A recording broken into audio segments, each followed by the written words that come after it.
Now, our goal today is to listen to 15 minutes of music straight while still understanding what's going on. And we're going to talk a little bit about solo music. Now, there are different kinds of solo music. There's unaccompanied solo music with piano, there's solo music with orchestra, called the concerto. There's music that's solo, you can't even tell what note it is. Thank you. Thank you. Okay. Please, we need to get on with the video. Anyway, solo music is a unique kind of music, and it's a different kind of listening experience. For example, as you're listening to this, are you really listening to the music of Sibelius, or are you just listening to Vengroff's playing? It's really easy to get caught up in the amazing abilities of the soloist and forget to actually listen to and try to understand the music. It's just like how some people are shallow when they interact with other people. They just go off of what they see, rather than truly getting to know the person. Well, you can be shallow with how you listen to music, too. Just being amazed by the performer's skills, but not truly understanding the music the composer wrote and how the performer is interpreting it. And that's where it starts to get really interesting. You probably remember this kind of thing when we talked about the different planes of listening. Your listening experience will be even more interesting if you can listen on more than just one plane. So in other words, reacting to Vengroff's playing and also understanding the music Sibelius wrote, and noticing how Sibelius's music and Vengroff's playing make you feel. That first and last one basically just come naturally. But the challenging part is having some understanding of what you're hearing. It's that intellectual plane. Remember, it's like watching a movie. It's more enjoyable and it makes more sense if you're really paying attention and you actually know what's going on, instead of just saying, "Whoa, look at that cool explosion. Wait, what's this movie about?" People don't really do that with movies, but people do it with music all the time. So let's explore this piece a little bit and prepare ourselves so that we'll be better able to understand what's going on when we actually listen to it. And it's 15 minutes long, so you'll want to be well prepared. Let's get our timeline out here, and you can see where some of the pieces we've already listened to fall on that timeline. Sibelius was an early 20th century composer, and he wrote his violin concerto in 1904. As you can see, this is a transitional point in Western music, where composers started to break out of the traditions of Romantic-era music. Remember the last video? There's some pretty weird stuff going on in Vienna at this time. Some composers who broke out of those Romantic-era traditions by experimenting with atonal music. But Sibelius was from Finland. He wasn't a part of that weird school of thought. He came up with a unique, very personal style. He found more of a balance, keeping many traditions, but still incorporating his own new ideas. And a lot of those new ideas were around the concept of bringing a nationalistic Finnish flavor to his music. So you probably know this piece he wrote called Finlandia. You can see a lot of his personal style in this piece. Lots of repetition of strong, simple rhythms.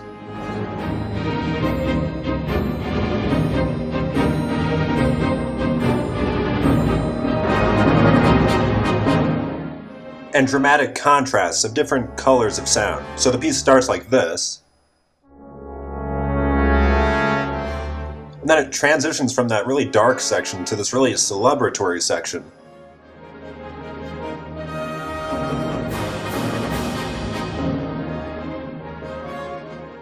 And then another big contrast with this beautiful melody out of nowhere. Someone actually wrote words to it after he wrote it, and this performance has those words being sung.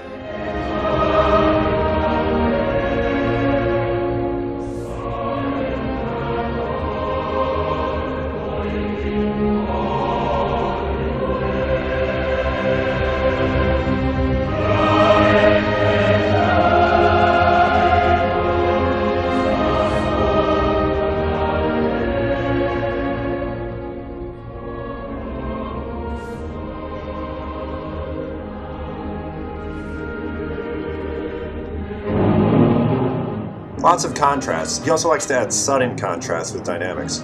Now, a more traditional Austrian or German composer might have just said, "Hey, that's too much contrast for one short piece of music."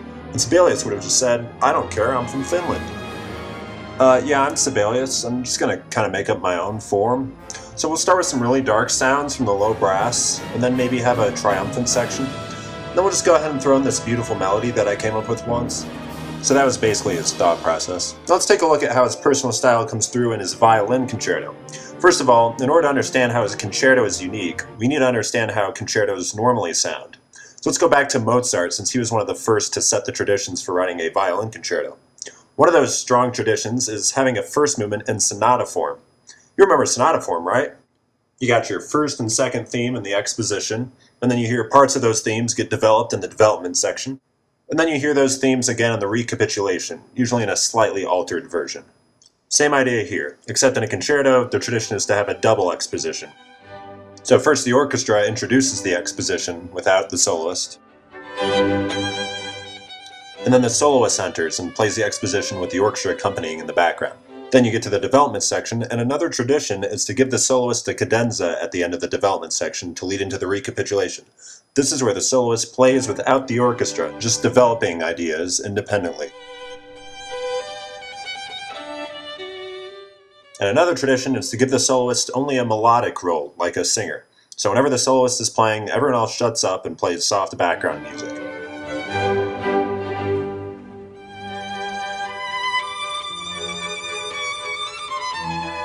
So these were just a few of the traditions, and these traditions were basically kept after Mozart, even in the Romantic era. There were some composers who deviated, but when they did, it definitely raised eyebrows.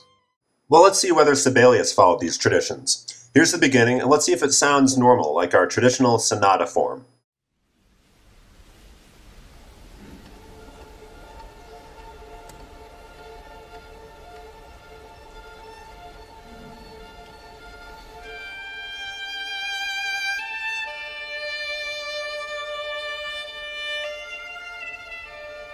Alright, hold the phone. What is going on here? The orchestra hasn't even played anything substantial yet. You can barely even tell that the piece has started, and the soloist has already entered.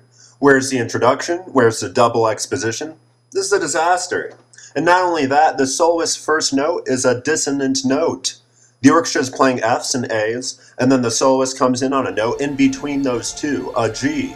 You can't do that. You either choose the F or the A, not the G. Alright, just calm down, Randy. Sorry guys, that was Randy. He gets a little worked up sometimes. He sounds kind of like me. Randy, it's okay to break those traditions. That's what grabs the listener's attention and makes the piece so intriguing. From the very first note, you hear a conflict and you want it to resolve. There's tension from the very beginning, like it's foreshadowing a really intense piece of music. And it's intense and mysterious. It's also very soft and sweet. You see, he writes dolce ed espressivo at the beginning, sweetly and expressively at the same time. A composer like Brahms never would have tried to pull off this kind of sound. So anyway, we definitely have an unusual beginning. Would we call this the first theme? Yes, because when you hear the whole thing, you'll hear it treated like the first theme. You hear it a lot in the piece and it gets developed. Let's fast forward just a bit. We'll see if we can find a second theme. No second theme here. No clear melody that we can latch onto. This all just sounds like transitional material. Wait, what's this? The orchestra stopped? We've got a cadenza here. And you can't do that. We haven't even gotten to the development section. You know, sometimes I really just... Randy, please. Just think of it as the soloist getting really angry or confused or something, and then the orchestra can't keep up with him. It's like he just needs some space. Okay, and then after this brief cadenza, the orchestra has its turn without the soloist, and after all this transitional stuff, we finally hear something very new sounding. We've got a new melody.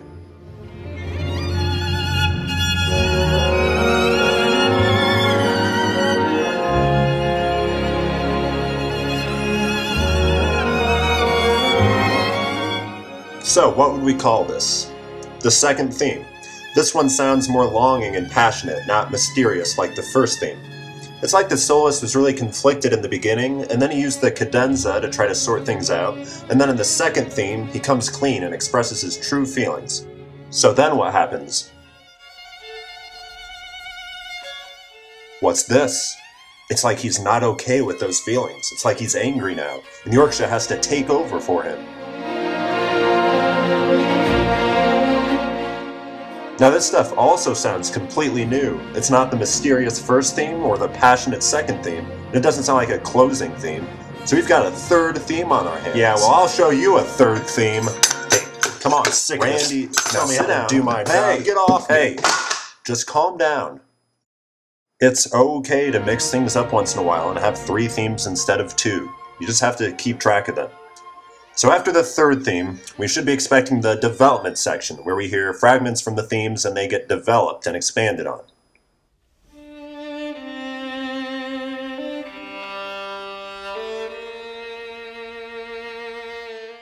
Well, that might have sounded familiar. That was from the first theme, just in a lower, darker register.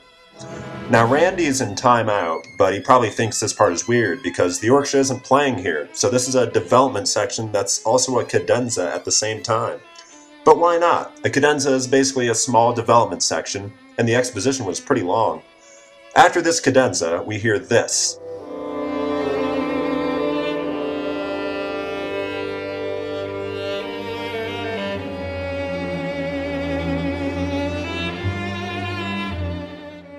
So that's clearly the first theme, so this is our recapitulation.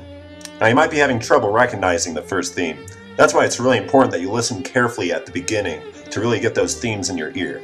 Just remember the first theme starts with 3 notes. You've got a long note, it steps up to another note for a second, and then leaps down to the next note. Yeah, that's enough. Yeah, sorry Randy.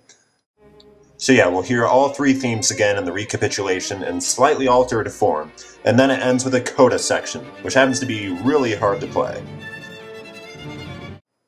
So it's sort of a sonata form, but he made some pretty major changes to it to make it his own. And there are definitely 2 cadenzas, and one of them was the development section. And there are definitely some places where the soloist is more of an accompaniment part, while the melody is actually in the orchestra, so it's more like a dialogue between soloist and orchestra, rather than having the soloist hog most of the conversation. Also, this is kind of cool. The recapitulation actually starts with the melody in the bassoon, and then the soloist responds. So you're going to hear the bassoon go da-da-da pretty soon here.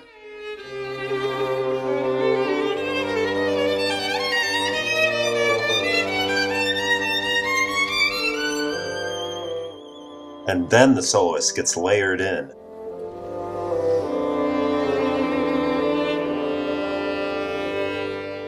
It's a weird way to start a recapitulation, but it's genius. It's like we don't even know where it starts, it just emerges. Just like the beginning, actually, the exposition. Right, Randy? He died. Alright, so now we have some knowledge of Sibelius' very unique style, and that'll help us on that intellectual plane as we're listening. Let's talk just a little bit about the performer plane now. I don't mean Vengerof's amazing technical skills as a violinist. That part is obvious. I'm talking about listening to what he's really trying to communicate, and that is his interpretation of Sibelius' music.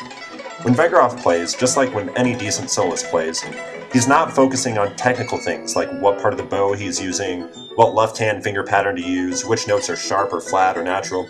He's focusing on the musical ideas that he wants to communicate, and that's the really fun part of music.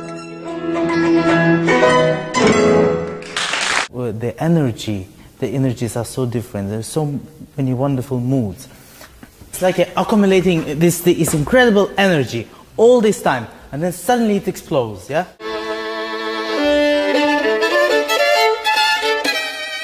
And you know, this can be like in a boxing match, you know? Ta-dam.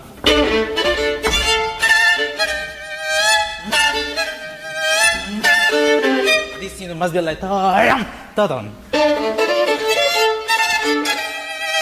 No, it's very weak. Ta-dam, you know?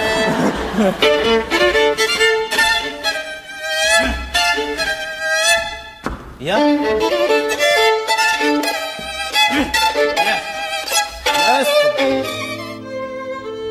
Yeah, lead the modulation. Yeah, lead the modulation a little bit more intelligently, direct.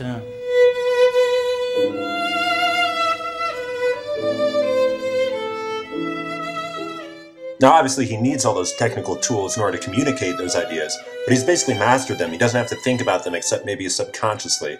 It's just like how you don't have to think about how to hold your instrument. You practice it so much that it's automatic and you can focus on more important things.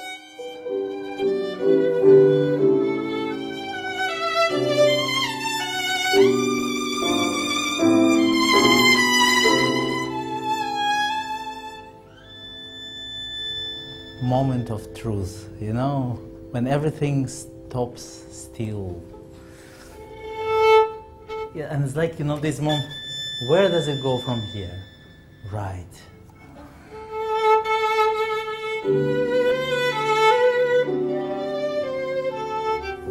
Understand? That's very So how do you form an interpretation? Well, a good way to start is to look at the composer's ideas. Just study the score to try to figure out exactly what the composer wanted, and then try to incorporate your own ideas. decide what aspects of the music you really like and want to bring out. And it really helps to listen to recordings to get ideas and start to form opinions about the music you're playing. You'll find that there are lots of different ways to interpret even just a small passage of music.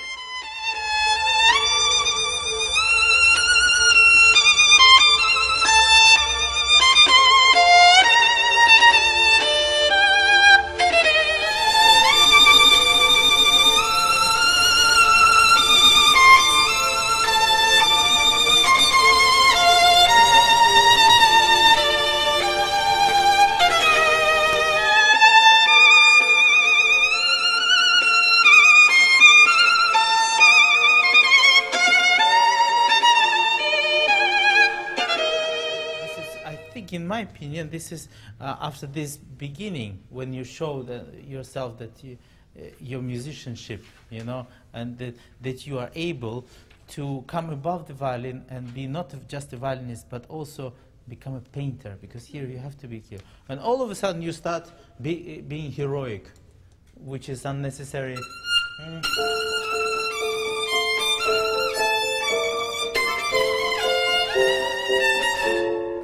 This is, I think, is a little bit different, no? I think.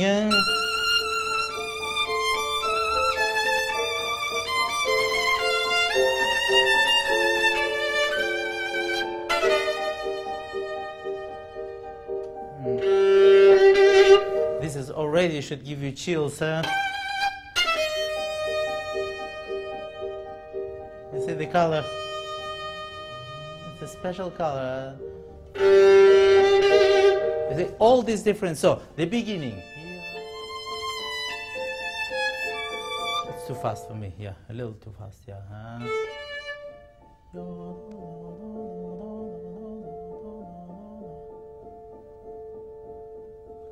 When everyone is least expecting.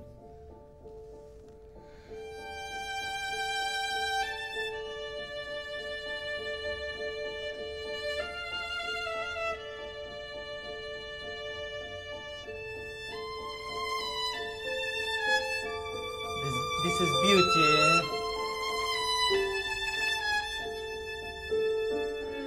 But still, you can't escape from this. You can do anything. Agitation, triplets.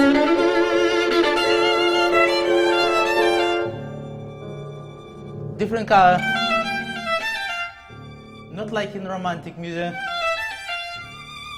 But so he was saying not like romantic era music. Remember, that's a big thing with Sibelius' music. He's trying to communicate his own personal style. He's not part of the romantic era, and he's not from Germany or Austria. So anyway, you can see that music is about much more than just accurately playing the notes on the page. That's hard enough, so that's why we sometimes forget about the real fun behind music and how to be expressive through music. But ultimately, music becomes so much more fun and fulfilling when you start to overcome those technical challenges of your instrument and free yourself from the notes on the page so that you're really just expressing what's inside you.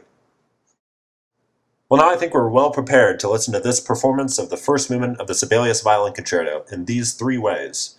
You'll be able to recognize Sibelius' unique style here and there, and hopefully you'll find that Vengerhoff's interpretation helps to reveal Sibelius' unique style. It's 15 minutes long. I'll see you at the end.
And now, speaking of movies, here's a quick sneak peek at a new movie by the director of The Matrix Special Edition.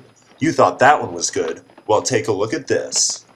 This was a very low-budget film, so we had to shoot the whole thing in one location, and we only had 3 different scenes. But it was pretty good, so it'll probably win a few awards. Is it recording?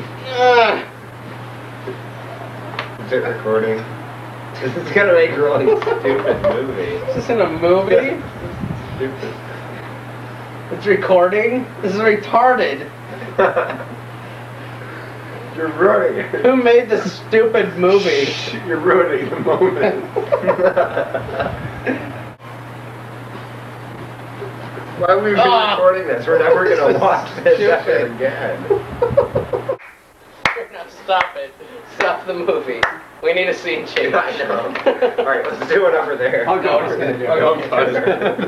Scene change.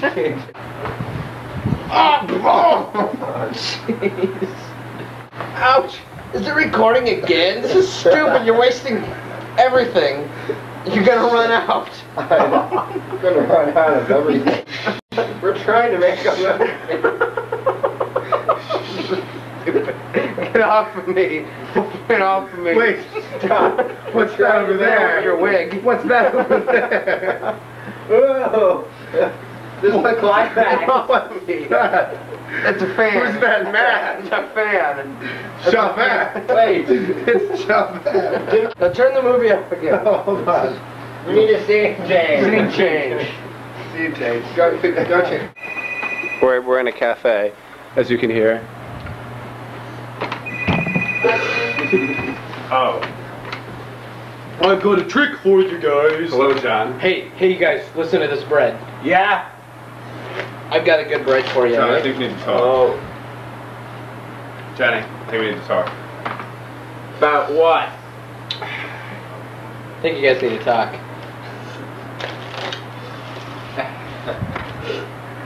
What do you propose we talk about? I'm almost done. Hold on. I think we need to talk. I agree. How about that thing the other night? Here we are at the cliff, as you can see. Hi, Robert. Where did you come from, Joe? Well, I was over there. What are you doing here? Oh, look, he's falling off the cliff. Bye. Hey, you can climb back up if you want. Hey, did you want to come back? Okay. Oh. Here, grab the rope. Oh, sorry, I missed. Here, grab the rock. Hold on. Grab the big boulder I'm throwing at you. I gotta Here, just 1 second. I have a card right. This is making some noises. You're gonna pick a card? You're gonna understand that card? Have you got it? Yep. Can I see it? Nope. Alright. What is it? Put it out. Alright. I'll take it. We don't need to see this. Yeah. It's unnecessary. This is the 5 of clubs. And, hold on, stop that. I need to sit down here. Oh!